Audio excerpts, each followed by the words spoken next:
Supergirl, the show that taught us what happens when the most overworked producer working in television decides that burning candles at both ends just isn't going far enough and starts looking for new things to burn. Like the audience's goodwill. I watched a couple episodes during the first season and decided that was enough for me.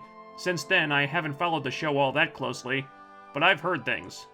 Oh my, have I heard things. Like how superheroics took a back seat to a season-long coming-out party in year 2, or this Mon-El character, who seems to be the target of more fangirl vitriol than a straight white guy on Tumblr. And then there was that whole musical crossover with The Flash, and... yeah, let's just not go there. But those are just 3 examples, and television history is full of shows that got over their shaky beginnings and rose to greatness. So is it really as bad as all that? Or is there something of genuine substance lurking beneath Supergirl's rather shallow exterior? Let's take a look at the first episode and find out. We begin with a PlayStation 2 cutscene. No, wait, sorry, that's the show. Wow, those are really the effects you're rolling with, huh? Okay. Not helping the scene is our main character Kara and her soon-to-be dead parents partaking in some of the most wooden exposition dialogue this side of M. Night Shyamalan's The Last Airbender. I love you, Kara. You can tell by all the gut-wrenching emotion in my voice.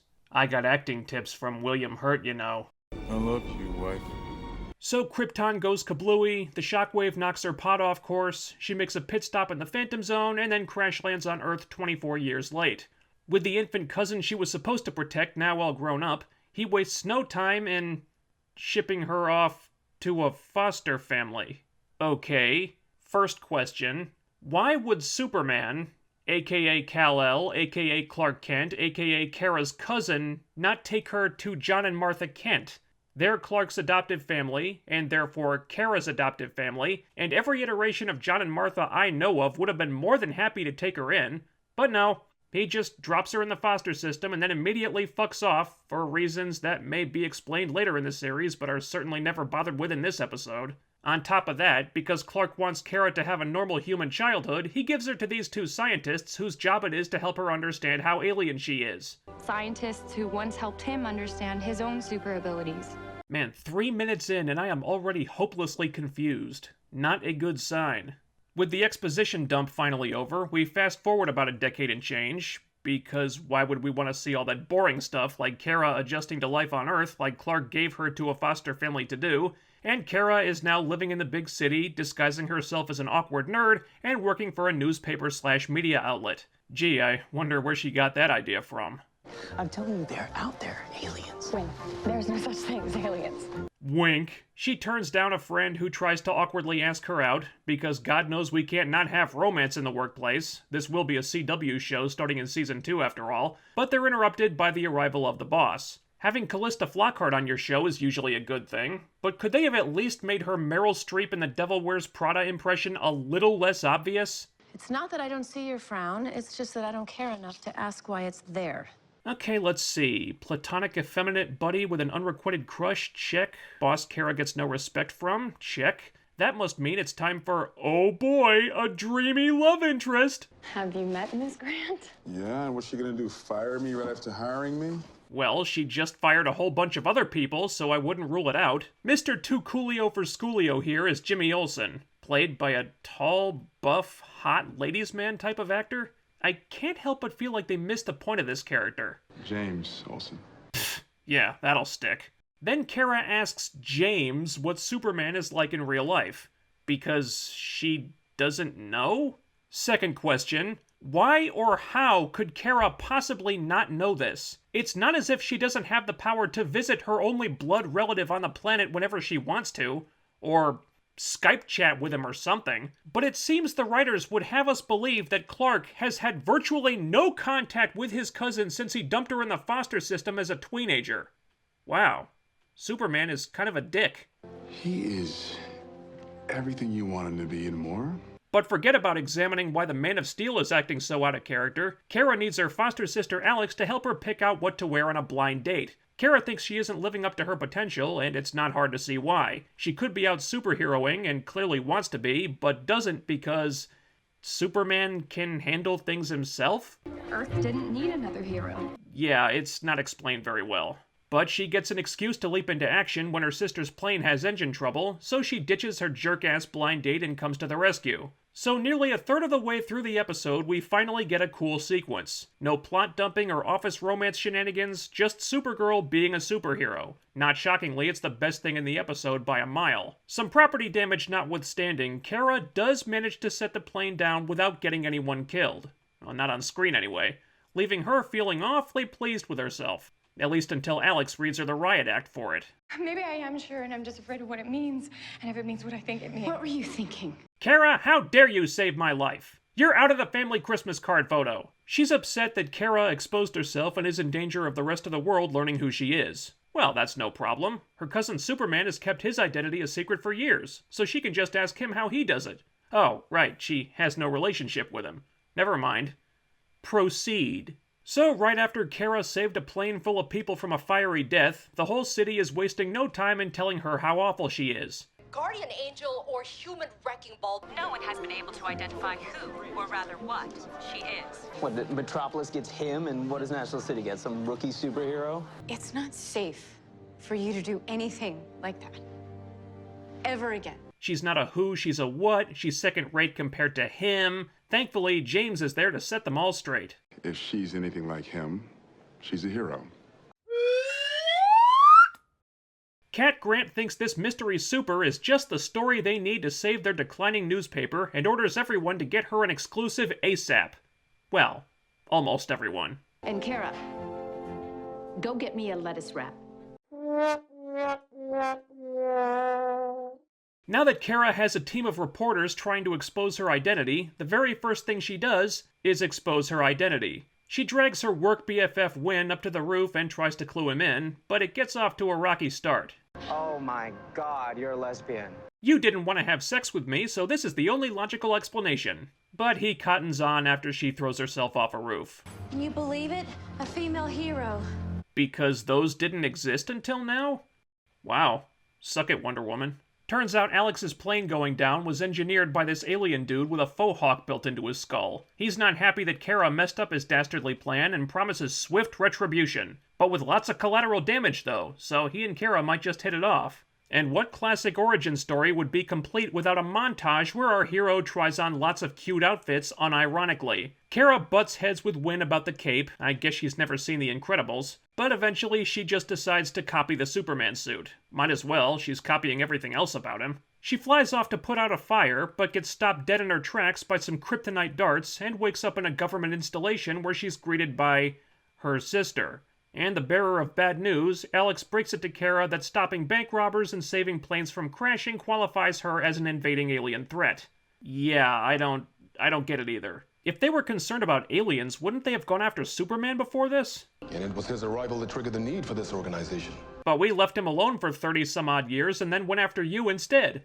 Because they also have Kara's spaceship somehow. Even though Superman was the first one to find her when she crashed to Earth, and one would think he'd have hidden it safely away in the Fortress of Solitude or something so people like this couldn't get their hands on it, but he didn't. So on top of being a dick, Superman is also really, really stupid. Well, I can see why Kara thought the world didn't need her as long as they had him. They've got a problem on their hands because when Kara's ship escaped the Phantom Zone, it pulled an alien prison out with it, and all those bad guys are now running around on Earth. Kara offers to help them recapture these people, but wouldn't you know it, the guy running the place doesn't respect her and doesn't want her help. So what the hell did you capture her for? You go to all this trouble of shooting her out of the sky, bringing her to your secret base, explaining your entire mission to her, only to reject her offer to help you out, and then tell her to get lost. Makes sense to me. Go back to getting someone's coffee. And then he just lets her walk out, thus revealing the location of his secret base to her in the process. Because all men are idiots on this show, I guess. But forget about that, there's more important things for Kara to be concerned with right now, like whining about the media calling her a girl. Shouldn't she be called Superwoman? When you display the emotional maturity of someone who counts their age in double digits, maybe. Doesn't that make us guilty of being anti-feminist? So if you perceive Supergirl as anything less than excellent, isn't the real problem you?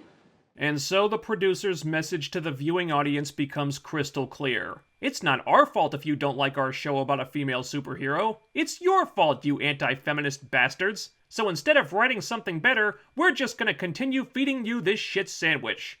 Now like the taste of it. Like it! Is this really what we should be concerning ourselves with right now, instead of the growing pile of things that make absolutely no sense about this scenario you've created? Can we maybe go back and try to make Alex being an expert in alien genetics because she shared a bathroom with a Kryptonian when she was 15 sound a little less ridiculous before you start espousing gender politics? No offense, writers, but your treatment of the male characters on this show so far leaves me a bit skeptical about your ability to handle this topic with the subtlety and nuance it deserves. Go back to getting someone's coffee. Oh my God, you're a lesbian. Kara, that's why you're not into me. This is great news. I'm not gay. Get it? The show is saying men suck. Even the really cute ones, ladies. James narrowly saves Kara's job by giving her credit for scoring them the first decent photo of the Supergirl, leaving Kara all kinds of annoyed that he didn't let her handle the problem herself. You know, because her brilliant plan to irritate their boss was working out just perfectly. Could you please give me one reason why I shouldn't fire you? From out of nowhere, Kara gets a message from Fohawk about wanting to throw down, and she instantly flies off to meet him, with it never even occurring to her that this might be a trap of some kind. On my planet, females bow before males.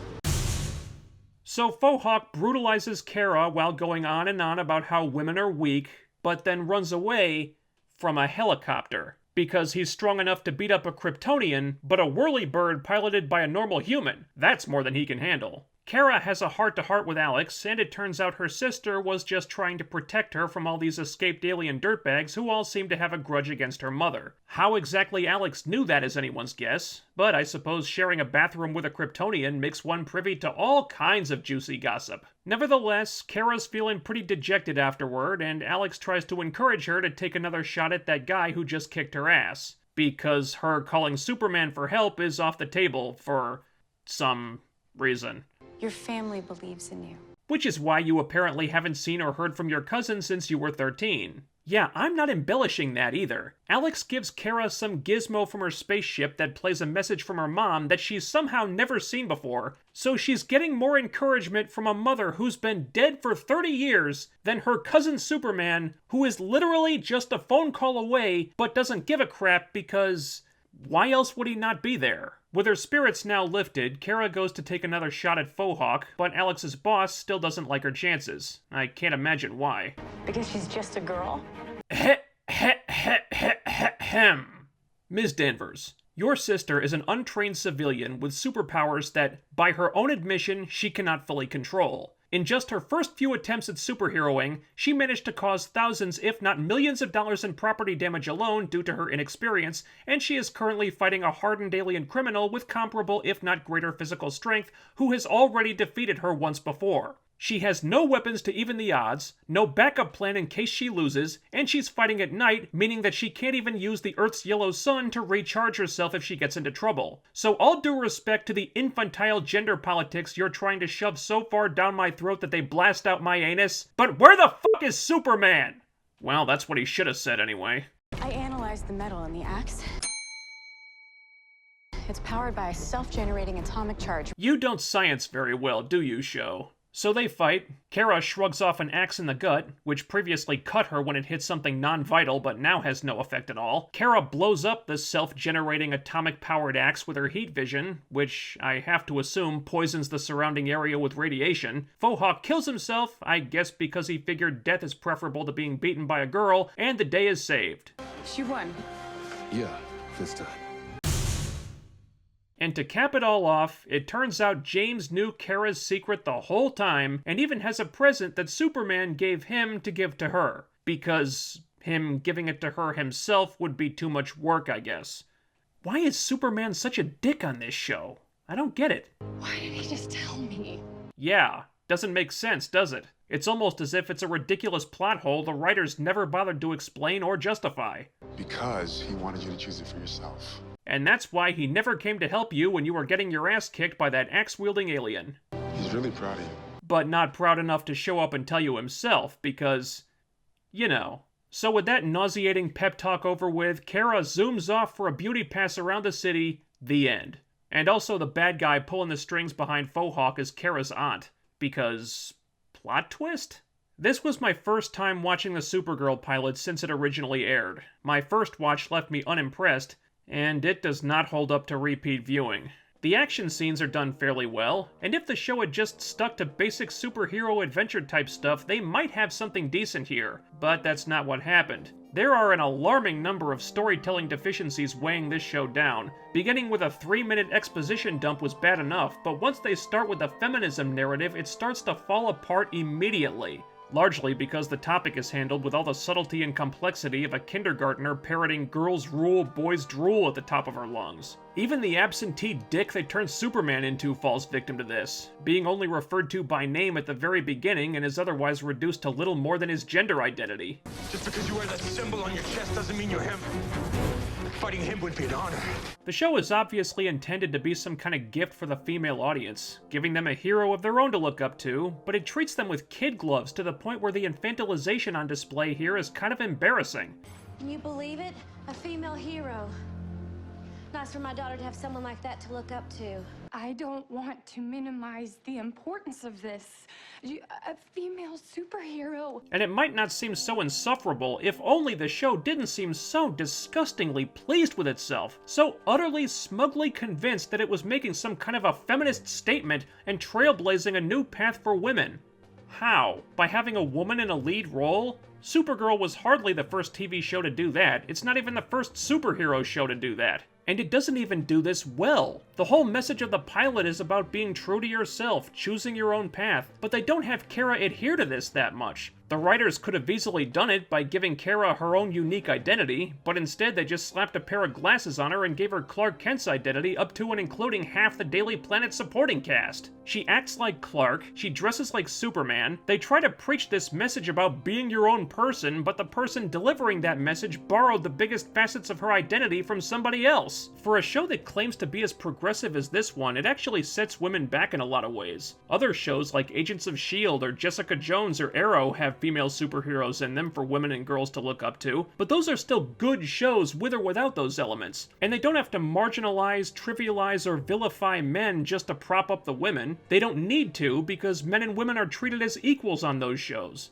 That's being progressive. This, not so much. Here, it's as if the writers thought that being the female superhero show was all this needed to be, and they didn't bother trying to make it, good. That might have worked 10, 20, 30 years ago, but now I can't help but feel like their mindset is strangely behind the times. Supergirl might think it's helping women take this huge step forward, but other franchises did this first and did it better. Pilots are usually on the shaky side, and the show could very well improve later on as I go through these episodes, but this was not an auspicious beginning for the Girl of Steel. But maybe I'm being too hard on it. After all, in the age of the Me Too movement, when there seems to be one scandal after another coming out of Hollywood right now, I guess there is something to be said for a show that just tries to be lighthearted escapist fun and promotes a female superhero in a positive light without getting bogged down with anything too icky. And at the end of the day, having a show like this shepherded by people who, at the very least, have a healthy respect for their female characters and audience members is just a really nice, refreshing thing to...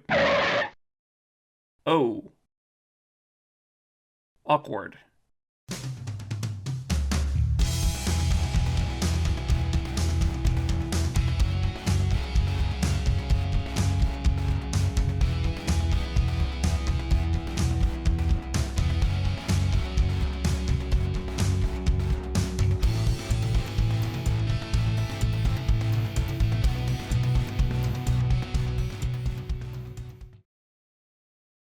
I know it's a weird time to mention this, but how can Kara have pierced ears? Wouldn't she need a kryptonite needle for that? I don't think the piercing parlor at the mall is packing that kind of hardware.